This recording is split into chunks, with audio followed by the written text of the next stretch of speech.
Assalamualaikum warahmatullahi wabarakatuh. Perkenalkan, nama saya Regina Mutiara Azahra. Saya dari jurusan Biologi, Angkatan 2019, Fakultas Matematika dan Ilmu Pengetahuan Alam, Universitas Sriwijaya. Dalam memenuhi tugas fisiologi tumbuhan, di sini saya akan menjelaskan tentang enzim papain pepaya di dalam bidang kosmetik. Sebelum itu, ada baiknya kita mengetahui apa itu arti enzim.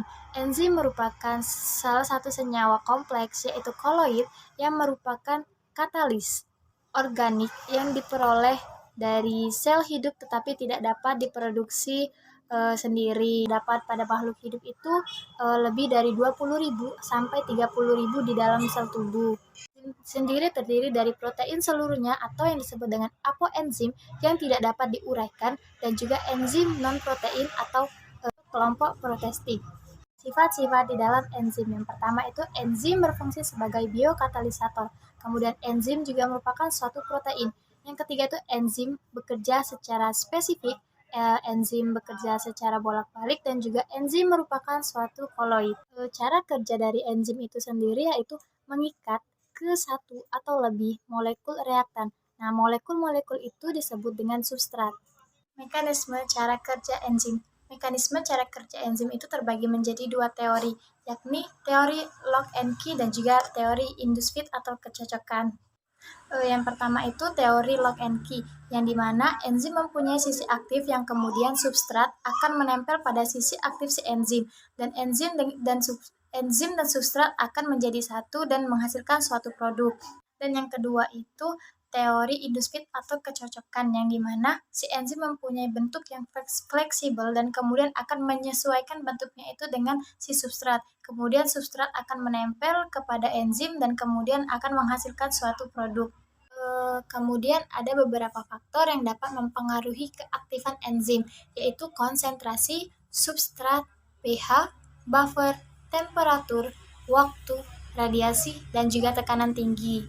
Adapun beberapa zat kimia yang dapat mengurangi pertumbuhan enzim. Yang pertama itu denaturasi, kemudian zat pengoksidasi, kemudian fixing agent, dan yang terakhir itu zat yang bereaksi dengan besi dan juga tembaga.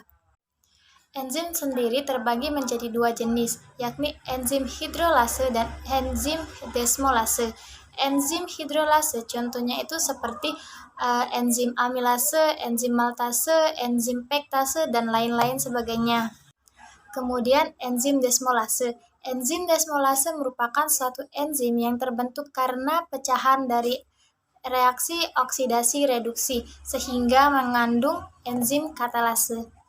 Penamaan pada enzim itu sendiri umumnya berakhiran dengan kata ase, in, dan juga litik.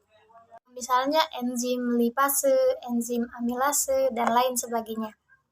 Ada beberapa enzim yang digunakan dalam bidang kosmetik. Yang pertama itu enzim amilolitik dan enzim proteolitik yang digunakan sebagai bahan baku pembuatan bedak.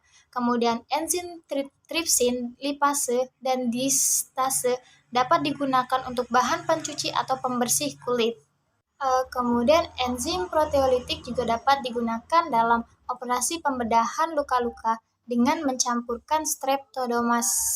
Kemudian enzim tirosinase itu sebagai bahan pembuatan pewarna rambut. Terakhir itu enzim keratinase untuk menghancurkan rambut atau bulu halus dan sebagainya.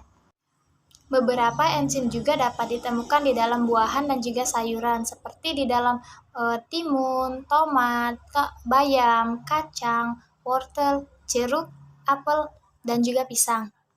Enzim papain. Enzim papain merupakan suatu enzim protease yang dapat ditemukan di dalam getah pepaya. Dalam pemakaiannya sendiri, enzim papain ini harus sangat diperhatikan pH-nya apabila dalam pembuatan bedak dan juga pembuatan pembersih kulit. Daya pemecahan molekul protein di dalam papain ini dapat ditingkatkan dengan menggunakan hidrolisis protein. Enzim papain ini menghidrolisis ikatan peptida optimum pada pH 6,5 sampai 7 dan juga suhu antara 60 sampai 65 derajat Celcius. Adapun produksi papain itu sebagai berikut. Yang pertama itu pengambilan getah buah, kemudian pengolahan getah buah menjadi papain kasar. Nah, di dalam pengolahan getah buah ini tuh dilakukan dengan cara dua pengeringan.